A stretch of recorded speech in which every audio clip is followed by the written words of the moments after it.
അസ്സലാമു അലൈക്കും വറഹ്മത്തുള്ളാഹി വബറകാതുഹു. ബിസ്മില്ലാഹി മാഷാ അല്ലാഹ് ലാ ഖുവത ഇല്ലാ ബില്ലാഹ്.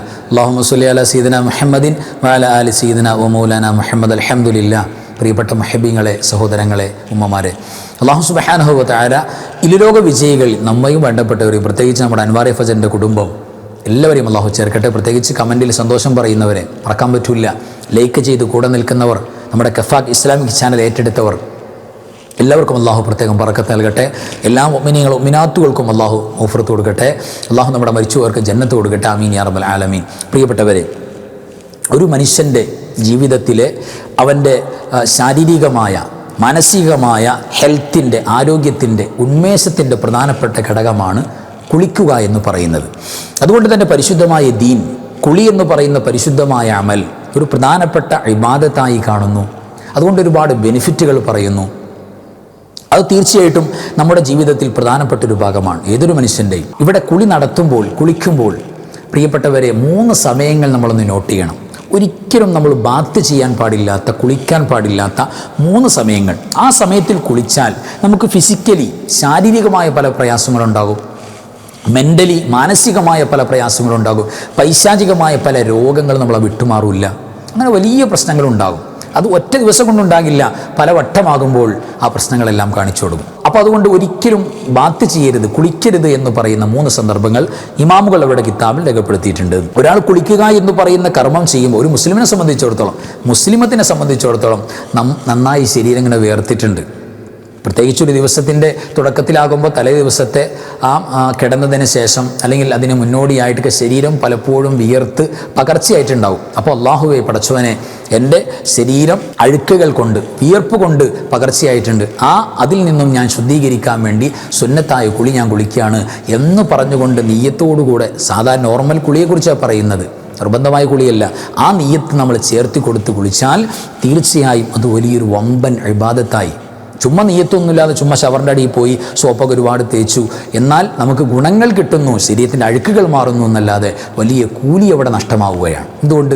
നിയ്യത്തില്ല. അപ്പോൾ നിയ്യത്തോടുകൂടെ ശരീരം പകർച്ചയായാൽ അത് ശുദ്ധീകരിക്കൽ സുന്നത്താണ്. ആ ഒരു നിയ്യത്തോടുകൂടെ തന്നെ നമ്മൾ കുളിക്കുമ്പോൾ വലിയൊരു ഇബാദത്തിൻ്റെ കൂലി നമുക്ക് കിട്ടുകയാണ്. പിന്നെ ഫിസിക്കലി, ശാരീരികമായി നമ്മൾക്ക് ഒരു ഉന്മേഷം കിട്ടും, മെൻ്റലി ഒരു ഉഷാറാകും, ഒരു ഉന്മേഷം ഉണ്ടാകും. നമ്മുടെ കാരണവന്മാർക്ക് സാധാരണ പറയും ആഹാരത്തിൽ പകുതി കുളിയാണ് എന്ന്. ആഹാരത്തിൻ്റെ പകുതി കുളിയായിരിക്കണം. അതായത് ശരീരത്തിന് ആഹാരം വേണം, നന്നായിട്ട് കുളിച്ച് വൃത്തിയാകണം, ഡെയിലി കുളിക്കണമെന്നാണ്. ആരോഗ്യം കഴിവുണ്ടെങ്കിൽ നമുക്ക് ഡെയിലി കുളിക്കാൻ സാധിക്കും. ഒരു ദിവസത്തിൽ തന്നെ കുളി ആവർത്തിക്കാൻ പറ്റും. ഒന്ന് വിയർത്ത് നാശക്കിയായി, അപ്പോൾ അതൊക്കെ ഒന്ന് അടങ്ങിയതിന് ശേഷം ഒന്ന് റാഹത്തായിട്ട് ഒന്നുകൂടെ കുളിച്ച് വൃത്തിയാക്കുക, കുളി ആവർത്തിക്കുക. ആരോഗ്യത്തിന് നല്ലതാണ്. നമ്മുടെ ആരോഗ്യസ്ഥിതി നോക്കണം. ചില ആളുകൾക്ക് കുളി ആവർത്തിച്ചാൽ ഒരു കുളി തന്നെ പലപ്പോഴും ആരോഗ്യപരമായ പ്രയാസങ്ങൾ ഉണ്ടാകുന്ന തരത്തിലേക്ക് ഡൗണായി പോയിട്ടുണ്ടാവും. അങ്ങനെയുള്ളവർ അതെല്ലാം ശ്രദ്ധിച്ചു വേണം കൈകാര്യം ചെയ്യാൻ. ഏതായിരുന്നാലും പ്രിയപ്പെട്ടവരെ, ഒരുപാട് ഗുണങ്ങൾ നമുക്ക് ഈ കുളിയിലൂടെ കിട്ടാൻ പോവുകയാണ്. ഒരു മുസ്ലിമിനെ സംബന്ധിച്ചിടത്തോളം അവൻ ശരീരം ശുദ്ധിയാക്കുന്നതിലൂടെ അള്ളാഹുവിൻ്റെ ഇഷ്ടം, പടച്ചതമ്പുരാൻ്റെ മഹബത്ത് അള്ളാഹ്ക്ക് ഇഷ്ടമാണ്. വൃത്തിയായി നല്ല സ്റ്റാൻഡേർഡായി നടക്കുന്നവരെ അള്ളാഹ്ക്ക് ഇഷ്ടമാണ്. അതേപോലെ തന്നെ മലക്കുകൾക്ക് ഇഷ്ടമാണ്. ശരീരത്തിൽ വിയർപ്പിൻ്റെ ഗന്ധം വരുമ്പോൾ, ദുർഗന്ധം വരുമ്പോൾ മലക്കുകൾ പതുക്കെ അവിടെ നിന്ന് പോകും. ശരീരം ശുദ്ധിയായി കുളിച്ച് വൃത്തിയാകുമ്പോൾ മലക്കുകൾ നമ്മുടെ കൂടെ കൂടും. അത് വലിയൊരു ബെനിഫിറ്റാണ്. ആ ഒരു ഗുണം കിട്ടുന്നു. അതോടൊപ്പം തക്ഫീറു സയ്യാത്ത്, നമ്മുടെ തിന്മകൾക്ക് മാപ്പ് കിട്ടുന്നു. കുളിച്ചാലേ നമ്മുടെ തെറ്റുകൾ അല്ലാഹു പുറത്തു തരും. എത്ര ബെനിഫിറ്റാണ്. അതേപോലെ തന്നെ മറ്റൊന്നാണ്, 3ാമത്തെ ഗുണം തൈസീറുൽ ഉമൂർ, നമ്മുടെ കാര്യങ്ങൾ എളുപ്പമാകും. അത് നമ്മൾ സാധാരണ ഒരു ചിന്തിച്ചാൽ നമുക്ക് മനസ്സിലാവുമല്ലോ, കോമൺ സെൻസ് വെച്ച്. അതായത് നമ്മൾ കുളിച്ച് വൃത്തിയാകുമ്പോൾ നമുക്ക് ജോലി ചെയ്യാൻ, വർക്കൗട്ട് ചെയ്യാൻ, പകലൊക്കെ ഓടി നടക്കാൻ ഒരു ആക്റ്റീവ് ആകുന്നൊരവസ്ഥ, കുളിയിലൂടെ കാര്യങ്ങൾ എളുപ്പമാക്കുക എന്ന് പറയുന്ന വലിയൊരു ബെനിഫിറ്റ് കിട്ടുന്നുണ്ട്. അതോടൊപ്പം കുളി കഴിഞ്ഞാൽ, നമ്മൾ ഉളൂ കഴിഞ്ഞതുപോലെ തന്നെ കുളി കഴിഞ്ഞാൽ 2 കൈയും കണ്ണും ആകാശത്തിലേക്ക് ഉയർത്തിക്കൊണ്ട് ഉളൂവിന് ശേഷമുള്ള ദുആയല്ലേ, ആ ദുആ പ്രിയപ്പെട്ടവരെ നമ്മൾ ഓതിക്കൊടുത്താൽ തീർച്ചയായും അല്ലാഹു സുബ്ഹാനഹു വ തആല നമുക്ക് സ്വർഗത്തിൻ്റെ കവാടങ്ങൾ തുറന്നു നൽകും. ആ വെള്ളം നിയ്യത്തോടുകൂടെ കുളിക്കുമ്പോൾ, സുന്നത്തായിക്കോട്ടെ ഫർളായിക്കോട്ടെ, ആ വെള്ളം ടച്ച് ചെയ്യുന്ന ഭാഗത്ത് പ്രിയപ്പെട്ടവരെ നമ്മുടെ തെറ്റുകൾ, നമ്മുടെ പാപങ്ങൾ അല്ലാഹു പുറത്തു വരും. അപ്പോൾ ഒരുപാട് ഗുണങ്ങൾ കിട്ടുന്നതാണ് കുളി. അപ്പോൾ ശാരീരിക മാനസിക ഗുണങ്ങളെല്ലാം തരുന്ന ഈ കുളി എന്ന് പറയുന്നത് പലപ്പോഴും നമ്മളെ രോഗിയാക്കുന്ന അവസ്ഥ വരുന്നു. ശ്രദ്ധിക്കേണ്ട ഒരു കാര്യമാണ്. എപ്പോഴെങ്കിലും സൗകര്യപ്പെടുമ്പോൾ കുളിക്കുക, തോന്നിയ സമയത്ത് കുളിക്കുക, ഒരു പ്രത്യേക ഷെഡ്യൂളിംഗ് ഒന്നുമില്ല, അത് പറ്റില്ല. മുഅ്മിനിൻ്റെ, മുസ്ലിമിൻ്റെ എല്ലാ പ്രവർത്തനവും കൃത്യമായ ഷെഡ്യൂളിങ്ങിൻ്റെ അടിസ്ഥാനത്തിലാണ്. ഓരോന്നോരോ സമയമുണ്ട്. അവിടെ ഇമാമുകൾ പറഞ്ഞിട്ടുണ്ട് 3 നേരത്തെ കുളി ഗൗരവമായിട്ട് നമ്മൾ മനസ്സിലാക്കണം, ഒരിക്കലും നമ്മൾ ചെയ്യാൻ പാടില്ല. അതിലൊന്നാമത്തത് ഇമാം ഇബ്നു ഹജർ തങ്ങളടക്കം തുഹ്ഫയിലടക്കം ചർച്ച ചെയ്തിട്ടുണ്ട്. ഫിഖഹിൻ്റെ കിതാബിൽ ഇമാം ശർവാനി തങ്ങൾ നിഹായ ഇതിലൊക്കെ ടച്ച് ചെയ്ത് പോയിട്ടുണ്ട്, ഈ വിഷയം ഡിസ്കസ് ചെയ്തിട്ടുണ്ട്. അപ്പോൾ നോക്കാം, ഫുഖഹാക്ക് പറയുന്നുണ്ട് അല്ലാ യഗ്തസില നിസ്ഫൻ നഹാരി, നട്ടുച്ച നേരത്ത് കുളിക്കുക. ഒരു 12 മണിയായി, നട്ടുച്ച നേരമാണ്, ആ നേരത്ത് കുളിക്കാതിരിക്കലാണ് വേണ്ടത്. ആ നേരത്ത് കുളിക്കാൻ പാടില്ല, അല്ലെങ്കിൽ കറാഹത്താണ്, കുളി മാറ്റിവെക്കേണ്ടതാണ്. നട്ടുച്ച നേരത്ത് കുളിക്കാൻ പാടില്ല എന്ന് പറഞ്ഞിട്ടുണ്ട്. അതേപോലെ തന്നെ വയുക്റഹു അൻ യദ്ഖുല ഖുബൈലൽ മഗ്രിബി വബൈനൽ ഇശാഅൈൻ. പിന്നെ മറ്റൊരു നേരമാണ് മഗ്രിബിന് തൊട്ടു മുമ്പുള്ള നേരം മോന്തിയായിട്ട് കുളിക്കുക എന്ന് പറയും. പഴയ കാരണവന്മാരൊക്കെ പറയും നേരം മോന്തിയാകുമ്പോഴാണോ കുളിക്കുന്നത്, നേരം മോന്തിയാകുമ്പോഴാണോ കനാലിലേക്ക് പോകുന്നത് അല്ലെങ്കിൽ കുളത്തിലേക്ക് പോകുന്നത്? ഒരിക്കലും പാടില്ല. നേരം മോന്തിയാകാം, മഗ്രിബോടടുത്തു, ഏകദേശം മഗ്രിബ് വാങ്കുളിക്കാനായി, ഒരിക്കലും നമ്മൾ ബാത്ത് ചെയ്യാൻ പാടില്ല, കുളിക്കാൻ പാടില്ല. അതേപോലെ തന്നെ 3-ാമത്തെ നേരമാണ് ഇശാ മഗ്രിബിൻ്റെ ഇടയിലുള്ള നേരം. മഗ്രിബ് വാങ്ക് കൊടുത്തു, ഇശാ വാങ്ക് കൊടുക്കുന്നു, ഇതിൻ്റെ ഇടയിലുള്ള നേരം, ആ നേരത്തും കുളിക്കാൻ പാടില്ല. ഇവിടെ ഉലമാ അതിൻ്റെ സബബ് പറയുന്നുണ്ട്, എന്തുകൊണ്ടാണത് പാടില്ല എന്ന് പറയാൻ കാരണം അത് വഖ്തുൽ ഇന്തിശാരി ശയാത്തീൻ, പിശാചുക്കളുടെ വിളയാട്ടത്തിൻ്റെ നേരമാണ്. പ്രത്യേകിച്ച് മഗ്രിബിന് തൊട്ടു മുമ്പുള്ള നേരം മുതൽ ഇശാഇൻ്റെ സമയം വരെ ഇടയിലുള്ള സമയം പിശാചുക്കൾ ഇങ്ങനെ വിളയാടും. പ്രത്യേകിച്ച് നമ്മുടെ ഹമ്മാമ്, കുളിപ്പുര, ബാത്റൂം എന്ന് പറയുന്നത് തീർച്ചയായിട്ടും അത് ബൈത്തു ശയാത്തീൻ, പിശാചുക്കളുടെ വീടാണ് എന്നാണ്. ശൈത്താന്മാരുടെ താമസം, അവരുടെ പ്രൈവറ്റ് വീടാണ്. അപ്പോൾ അവിടെ കൂടുതൽ വിളയാട്ടങ്ങൾ നടക്കും. പ്രത്യേകിച്ച് നമ്മുടെ മക്കളെ ഇശാ മഗ്രിബിൻ്റെ ഇടയിൽ പുറത്തേക്ക് ഇറക്കാൻ പോലും പാടില്ല, നിങ്ങൾ വാതിൽ തുറന്നിടാൻ പാടില്ല, വാതിൽ അടച്ചു വെക്കണം എന്നെല്ലാം പുണ്യ റസൂൽ സ്വല്ലല്ലാഹു അലൈഹി വസല്ലം തങ്ങൾ പറയുന്നുണ്ട്. അതിൻ്റെയൊക്കെ കാരണം എന്താ? ഇന്തിശാര ശയാത്തീനാണ്, പിശാചുക്കൾ ഇങ്ങനെ വിളയാടി നടക്കുക. അപ്പോൾ പല ഉപദ്രവങ്ങളും പല ഷർറുകളും നമ്മളെ ബാധിക്കും. ഫിസിക്കലി ആകാം, മെൻ്റലി ആകാം, പല തകരാറുണ്ടാകാം. എന്താ സംഭവിക്കുമെന്ന് പറയാൻ പറ്റില്ല. അതുകൊണ്ട് ഒരു കാരണവശാലും ഈ പിശാചിൻ്റെ വിളയാട്ട സമയത്ത് ബാത്ത് ചെയ്യുന്നത്, കുളിക്കുന്നത് നമ്മൾ ഒഴിവാക്കേണ്ടതാണ് എന്ന് പ്രിയപ്പെട്ടവരെ നമ്മൾ മനസ്സിലാക്കാം. പിന്നെ തോന്നിയ സമയത്തൊക്കെ കുളിക്കുന്ന ഒരു ശൈലി ഉണ്ടെങ്കിൽ പ്രിയപ്പെട്ടവരെ തീർച്ചയായിട്ടും നമുക്ക് ഇന്ന് തോന്നിയ സമയത്ത് കുളിച്ചു, നാളെ വേറൊരു സമയത്ത് തീർച്ചയായിട്ടും നമുക്ക് അവിടെ ഫിസിക്കലി പല പ്രയാസവും, പ്രത്യേകിച്ച് പലർക്കും നീർക്കെട്ടിൻ്റെ പ്രയാസം, ജലദോഷത്തിൻ്റെ പ്രയാസം, ഇതൊക്കെ ഉണ്ടാകാൻ പലപ്പോഴും കാരണമായിട്ട് വരുന്നുണ്ട്. ആ ഒരു സമയം തെറ്റിയിട്ടുള്ള, അപ്പോൾ പലപ്പോഴും നമ്മൾ ഡോക്ടർമാരെ കൺസൾട്ട് ചെയ്യുമ്പോൾ രോഗം വന്നിട്ട് കാണുമ്പോൾ അവർ ചോദിക്കും എപ്പോഴാണ് കുളിക്കുന്നത് എന്ന് ചോദിക്കാറുണ്ട് സാധാരണ. കാരണം അതിൻ്റെ സമയം തോന്നിയതുപോലെ ആക്കാനല്ല, ഒരു കൃത്യമായ സമയം പാലിക്കുക. ശരീരത്തിന് കുളി എന്ന് പറയുന്ന ആ ഒരു കർമ്മത്തിന് ആ ഒരു സമയം അങ്ങനെ ബോധ്യപ്പെടുത്തി അതങ്ങനെ മുന്നോട്ട് പോവുക, അത് പ്രത്യേകം നമ്മൾ ശ്രദ്ധിക്കേണ്ടതാണ്. കുളിക്കാൻ പ്രിയപ്പെട്ടവരെ ഏറ്റവും നല്ല സമയം എന്താ? ഇമാം ശുറജി തങ്ങളൊക്കെ ഈ വിഷയം ഡിസ്കസ് ചെയ്തിട്ടുണ്ട്. ഒരാൾക്ക് കുളിക്കാൻ, അത്യാവശ്യം ആരോഗ്യമുള്ള കുഴപ്പമില്ലാത്ത ഒരാൾക്ക് കുളിക്കാൻ ഏറ്റവും നല്ലത് നേരെ എപ്പോഴാണെന്നറിയോ? അതിൻ്റെ നേരം സുബഹിൻ്റെ പ്രഭാതത്തിൻ്റെ ഫജറിൻ്റെ നേരമാണ്. അപ്പോൾ സുബഹിൻ്റെ ഫജറിൻ്റെ നേരത്ത്, സുബഹിൻ്റെ നേരത്ത് ഒരാൾ കുളിക്കുകയാണെങ്കിൽ അയാളുടെ ശരീരത്തിന് ഒരുപാട് ഉന്മേഷം ഉണ്ടാകും. അത് ശരീരത്തിന് നശാത്ത്, ഒരു എന്താ പറയുക, ഒരു ആക്റ്റീവ് ആകാനുള്ളൊരു മൂഡുണ്ടാകും, നല്ല ഉന്മേഷം ഉണ്ടാകും അന്നത്തെ ദിവസം.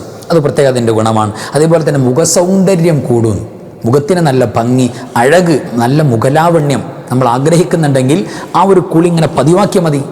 ഇന്നിപ്പോൾ ഒരു ദിവസം കുളിച്ചു നാളെ ഇല്ല, അങ്ങനെയല്ല. നമ്മൾ കുളിക്കുന്ന സമയം ഏതാക്കുക? ഫജറിൻ്റെ സുബഹിൻ്റെ നേരാക്കുക. അപ്പോൾ മുഖത്തിന് സൗന്ദര്യം കൂടാൻ തുടങ്ങും, പ്രത്യേക ഭംഗി ഉണ്ടാകാൻ തുടങ്ങും.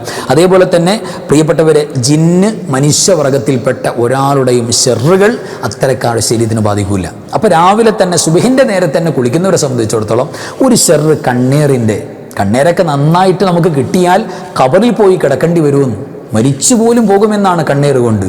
വാഹനത്തിൽ പോകുന്നവൻ എന്താ സംഭവിച്ചെന്നറിയില്ല, പെട്ടെന്ന് അയാൾ മറിഞ്ഞു വീഴുന്നത്, വലിയ അപകടത്തിൽപ്പെടുന്നത്, ഇതെല്ലാം കണ്ണേറിൻ്റെ ഭാഗമായിട്ടുണ്ടാകും. കിതാബിൽ കാണാം, ഗൗരവമുള്ള വിഷയമാണ്. അപ്പോൾ ഇത്തരം ഒരു പ്രശ്നങ്ങളും നമുക്കോ നമ്മുടെ കുടുംബങ്ങൾക്കോ മക്കൾക്കോ ഉണ്ടാവില്ല. ശൈലി എങ്ങനെ ആകണം? കഴിയുന്നിടത്തോളം സുബഹിൻ്റെ ഫജറിൻ്റെ നേരത്ത് കുളിക്കുന്നൊരു ശൈലി നമ്മൾ ഉണ്ടാക്കിയെടുക്കണം. മാത്രമല്ല ഏറ്റവും വലിയ ബെനിഫിറ്റ് കേട്ടോളൂ, ഫജറിൻ്റെ നേരത്ത് ഒരാൾ കുളി പതിവാക്കിയാൽ ദുആക്ക് ഇജാബത്തുണ്ടാവും. എന്ത് ദുആ ചെയ്താലും അല്ലാഹു കബൂലാക്കും. അത്ര മനോഹരമാണ്. അപ്പോൾ ആ ഒരു ശൈലി പ്രിയപ്പെട്ടവരെ നമ്മൾ കൊണ്ടുവരണം. ഇപ്പോൾ പലരും ആ സമയത്ത് കുളിക്കാൻ ഇഷ്ടമല്ലാത്ത ഒരു താല്പര്യക്കുറവ് എന്തുകൊണ്ടാണ് തോന്നുന്നറിയോ? സുബഹിൻ്റെ നേരമാകുമ്പോൾ നല്ല തണുപ്പായിരിക്കും. അപ്പോൾ നമ്മൾ കുളിക്കുന്ന വെള്ളം തണുപ്പ് മാറുന്ന തരത്തിൽ വെള്ളം നന്നായിട്ട് ചൂടാക്കിയിട്ട് ചൂടോടെ വെള്ളം ഒഴിക്കുക. പ്രത്യേകിച്ച് ചൂടുവെള്ളം തലയിൽ ഒഴിക്കുക ഡേഞ്ചറാണ്. നല്ല ചൂടുവെള്ളം തലയിലേക്ക് ഒഴിക്കുക ഒരിക്കലും ചെയ്യാൻ പാടില്ല. തലയിൽ നോർമൽ ടെമ്പറേച്ചർ, അതായത് നമ്മുടെ തണുപ്പൊന്ന് മാറാം, വെള്ളം ചൂടാകുന്ന അവസ്ഥയിലേക്ക് വരരുത്, ഒരു കുഴപ്പമില്ല. അപ്പോൾ ഒരു ഇളം ചൂടങ്ങോട്ട് കൊടുക്കുമ്പോൾ നമ്മുടെ തണുപ്പിൻ്റെ അവസ്ഥയാണ് മാറി കിട്ടും. അപ്പോൾ വെള്ളം ചൂടായിട്ടുമില്ല എന്നാൽ തണുത്ത വെള്ളമല്ല, ഒരു മീഡിയം നിലക്ക് നമുക്ക് അങ്ങനെ കുളിക്കാവുന്നതാണ്. പിന്നെ ആരോഗ്യമുള്ള ഒരു മനുഷ്യനെ സംബന്ധിച്ചിടത്തോളം, കുഴപ്പമൊന്നുമില്ലാത്ത ഒരാളെ സംബന്ധിച്ചിടത്തോളം, അങ്ങനെ ശീലമാക്കുന്നവരെ സംബന്ധിച്ചിടത്തോളം പച്ചവെള്ളം കുഴപ്പമില്ല. ശരീരത്തിന് ഏറ്റവും നല്ലത് പച്ചവെള്ളമാണ്. പച്ചവെള്ളമാണ് ഏറ്റവും നല്ലത്. ഒരാൾ മരിച്ചാൽ മയ്യത്ത് കുളിപ്പിക്കാൻ ഏറ്റവും നല്ലത് എന്താണ്? പല ആളുകളും ചൂടുവെള്ളമാണെന്ന് വിചാരിച്ചതല്ല, നോർമൽ ടെമ്പറേച്ചറുള്ള നോർമൽ സാധാ പച്ചവെള്ളം, അതാണ് ശരീരത്തിന് ഏറ്റവും നല്ലത്. അത് ആരോഗ്യസ്ഥിതി പോലെ ഇരിക്കും. ഏതായിരുന്നാലും എങ്ങനെയായാലും നമ്മുടെ കുളി ഷെഡ്യൂൾ ചെയ്യേണ്ടത് സുബഹിൻ്റെ പ്രഭാത നേരത്താണ്. സുബഹിസ്കാരത്തിന് മുമ്പ് കുളിച്ച് റാഹത്തായി നിസ്കരിച്ചു, ആ ദിവസം മുഴുവനും അതിൻ്റെ ബറക്കത്ത്, ഈ കാണുന്ന ബെനിഫിറ്റുകൾ മുഴുവൻ നമുക്ക് കിട്ടുകയാണ്. അപ്പോൾ നമ്മൾ ശ്രദ്ധിച്ചിരിക്കുക, കുളി ഏറ്റവും നല്ല ഇബാദത്താണ്. അത് പാപങ്ങൾ പൊറുക്കുന്നതാണ്. അത് അള്ളാഹുവിനും മലക്കൾക്കും വല്ലാത്ത ഇഷ്ടമാണ്. അതോടൊപ്പം തന്നെ നമ്മുടെ കാര്യങ്ങൾ എളുപ്പമാക്കുന്ന വലിയൊരു കാര്യമാണ്. നിയ്യത്തുണ്ടെങ്കിൽ നമ്മുടെ തെറ്റുകൾ പൊറുക്കുന്ന വലിയൊരു അമലാണ്, നല്ലൊരു അമലാണ്. അത് സുബഹിൻ്റെ പ്രഭാത നേരത്താകുമ്പോൾ ഈ ഗുണങ്ങളെല്ലാം നമുക്ക് കിട്ടും.